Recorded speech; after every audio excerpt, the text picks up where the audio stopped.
आशा करता हूँ आप सभी अच्छे होंगे। आज हम इस वीडियो में पढ़ेंगे ऑल इंडिया बार एग्जामिनेशन के 19वें संस्करण की तैयारी के लिए अब तक के पिछले परीक्षा प्रश्न पत्रों को, और उम्मीद है ये प्रश्न पत्र इस परीक्षा में भी महत्वपूर्ण भूमिका निभाएंगे। तो शुरू करते हैं। आइए ऐसे प्रश्नों के विषय में जो पिछली सालों में आए हैं और इन्हें आगे भी आने की पूर्ण संभावना है। तो इसमें प्रश्न एक है, भारत की संविधान सभा का संवैधानिक सलाहकार कौन था? इसका उत्तर है BN राव। ये बहुत ही महत्वपूर्ण प्रश्न है, इसे कृपया याद रखिए। अगला प्रश्न, भारत में न्यायिक पुनर्विलोकन की अवधारणा आधारित है विधि द्वारा स्थापित प्रक्रिया पर। एक बार फिर से सुनिए, भारत में न्यायिक पुनर्विलोकन की अवधारणा किस पर आधारित है? इसका सही उत्तर होगा विधि द्वारा स्थापित प्रक्रिया पर।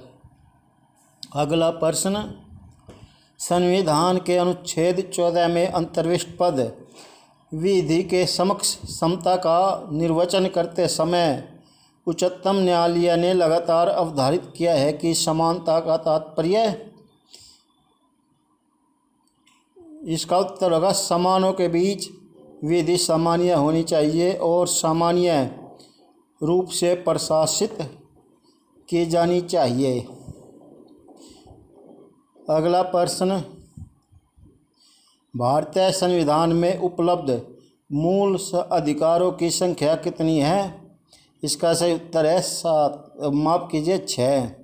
पहले 7 थे, परंतु फिर इनमें से एक संपत्ति का अधिकार निकाल दिया था और ये मूल अधिकार कर दिया। जो संपत्ति का अधिकार है वो विधिक अधिकार कर दिया गया था। अगला प्रश्न, मूल अधिकारों में से किसे डॉक्टर भीमराव अंबेडकर द्वारा संविधान के हृदय और आत्मा के रूप में वर्णित किया गया है? इसका सही उत्तर है संवैधानिक उपचारों का अधिकार। अति महत्वपूर्ण प्रश्न है, आता ही रहता है। वैसे जितने भी मैं प्रश्न आपको बता रहा हूँ ये सभी महत्वपूर्ण हैं और ये पिछली परीक्षाओं में ही नहीं बल्कि अन्य जो परीक्षाएं हैं उनमें भी आते रहते हैं। दैहिक स्वतंत्रता का बचाव क्या है? इसका सही उत्तर है बंदी प्रत्यक्षीकरण।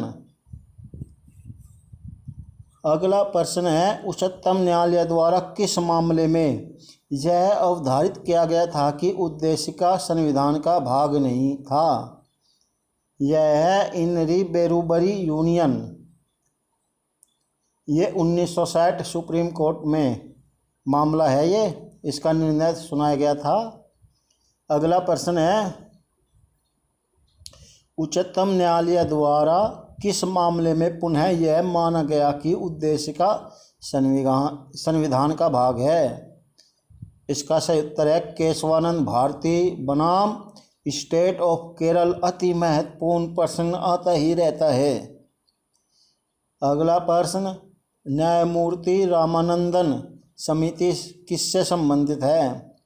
इसका सही उत्तर है वित्त आयोग से। अगला प्रश्न है, उच्चतम न्यायालय की मूल अधिकारिता का प्रावधान किसमें किया गया है? इसका सही उत्तर है संविधान के अनुच्छेद 131 के अधीन। अगला प्रश्न है, उच्चतम न्यायालय द्वारा घोषित विधि सभी न्यायालयों पर आबद्धकारी होगी, यह उल्लेख किया गया है। किसमें उल्लेख किया गया है? इसका सही उत्तर है संविधान के अनुच्छेद 141 के अधीन। अगला प्रश्न है, सामान्य कार्य के लिए सामान्य वेतन परिवर्तित किया जा सकता है? इसका सही उत्तर है संविधान के अनुच्छेद 14 और 16 के माध्यम से। अगला प्रश्न, प्रत्येक राज्य की कार्यपालिका शक्ति का प्रयोग इस प्रकार किया जाएगा जिससे संसद द्वारा निर्मित विधि और किसी विद्यमान विधि के अनुपालन को सुनिश्चित किया जाए, इसका उल्लेख किस अनुच्छेद में किया गया है? इसका सही उत्तर है संविधान के अनुच्छेद 256 के अधीन। अगला प्रश्न है AB डायसी का विधि के शासन का दूसरा सिद्धांत किससे संबंधित है? इसका सही उत्तर है विधि के समक्ष समता।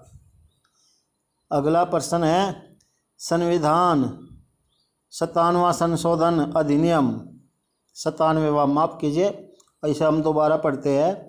संविधान के 97 यानी कि 97वां संशोधन अधिनियम 2011 द्वारा निम्नलिखित शब्द अनुच्छेद 19(1) के अधीन अन्य अंत स्थापित किया गया। सहकारी समितियां। अगला प्रश्न है सुप्रीम कोर्ट ने Selvi with state of Karnataka में अवधारित किया था कि अनिवार्य ब्रेन मैपिंग और पॉलीग्राफ परीक्षण और नार्को एनालिसिस संविधान के निम्न अनुच्छेदों के उल्लंघन में था। इसका सही उत्तर है अनुच्छेद 20 और 21 है। अगला प्रश्न है सेल्वी के मामले में भारत के सर्वोच्च न्यायालय ने नार्को